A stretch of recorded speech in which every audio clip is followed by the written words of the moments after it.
El cuerpo humano regula la glucosa con precisión, pero ¿qué sucede cuando la insulina se libera sin control? En este video exploraremos el síndrome de hiperinsulismo, hiperamonemia, sus causas, síntomas y tratamientos. El síndrome de hiperinsulismo, hiperamonemia es una enfermedad rara que por lo general se diagnostica en la infancia. Se hereda de manera autosómica dominante y es una de las formas más comunes de hiperinsulismo congénito. Actualmente, su prevalencia exacta se desconoce, ya que continúa en estudio, al igual que la estimación de la población afectada.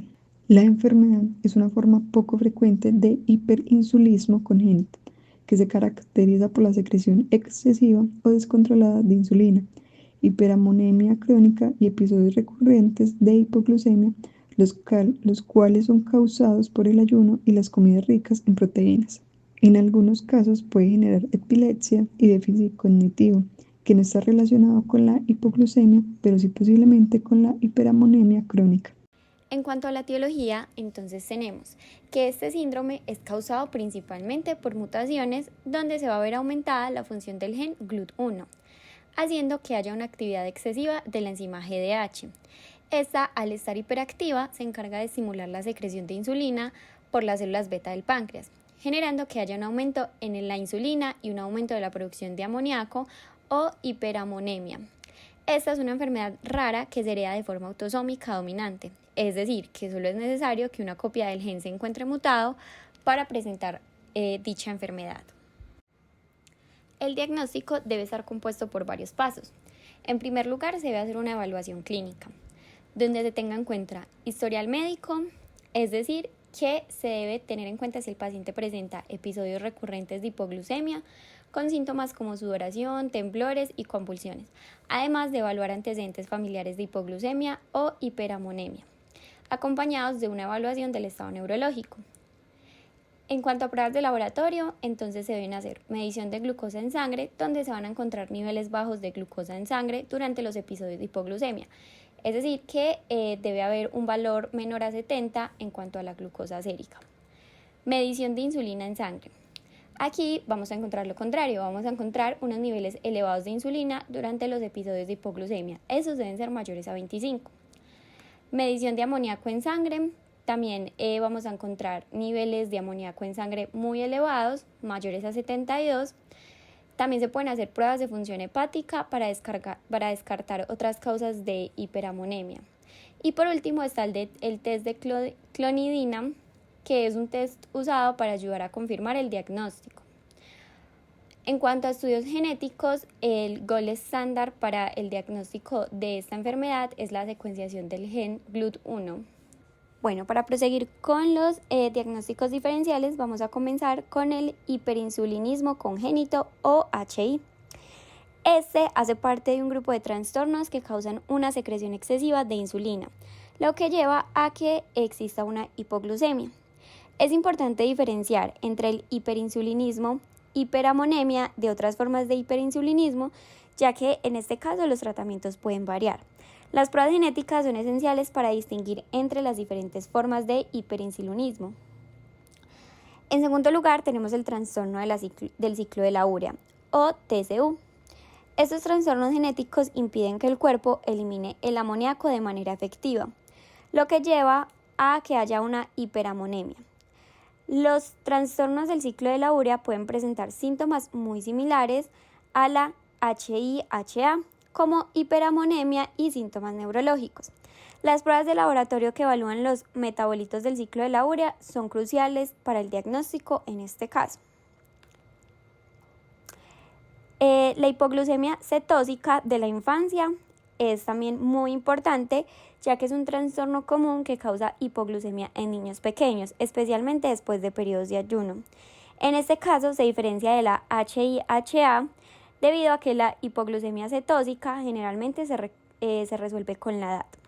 También hay otras enfermedades que pueden usarse como diagnósticos diferenciales, como las enfermedades hepáticas, donde el hígado juega un papel crucial en la eliminación del amoníaco. La enfermedad hepática puede provocar una hiperamonemia. Aquí se utilizarían pruebas de función hepática para descartar la enfermedad hepática como causa de hiperamonemia. Y por último están los errores innatos del metabolismo, hay varios errores innatos del metabolismo que pueden presentar hipoglucemia e hiperamonemia. Es importante considerar los otros tipos de errores innatos del metabolismo, especialmente en niños con síntomas atípicos o presentaciones clínicas complejas. En este caso, las pruebas metabólicas especializadas pueden ayudar a identificar estos errores específicos. En cuanto al asesoramiento genético, este se hace recopilando información sobre antecedentes de hipoglucemia, hiperamonemia, convulsiones o retraso en el desarrollo en el paciente y familiares cercanos. Se realizan pruebas genéticas para detectar mutaciones en el gen GLUD1, que es el principal implicado en la enfermedad. Esta tiene un patrón autosómico dominante, lo que significa que el gen en cuestión se encuentra en uno de los cromosomas numerados y que un niño solo necesita heredar una copia del gen mutado de cualquiera de los padres biológicos para verse afectado por la enfermedad. Por otro lado, un individuo afectado tiene hasta un 50% de probabilidad de transmitir la mutación a su descendencia, y también puede existir mutaciones de novo. Si se confirma la mutación en el paciente, se recomienda evaluar a los padres y otros familiares cercanos. Existen varias opciones de diagnóstico. Está el diagnóstico prenatal, con opciones como la amniocéntesis o biopsia de vellosidades coriónicas para detectar la mutación en el feto. El diagnóstico genético preimplantacional para parejas que desean evitar la transmisión de la mutación y se puede realizar selección embrionaria mediante fertilización in vitro. Y alternativas reproductivas, como uso de donación de gametos en caso de alto riesgo de transmisión.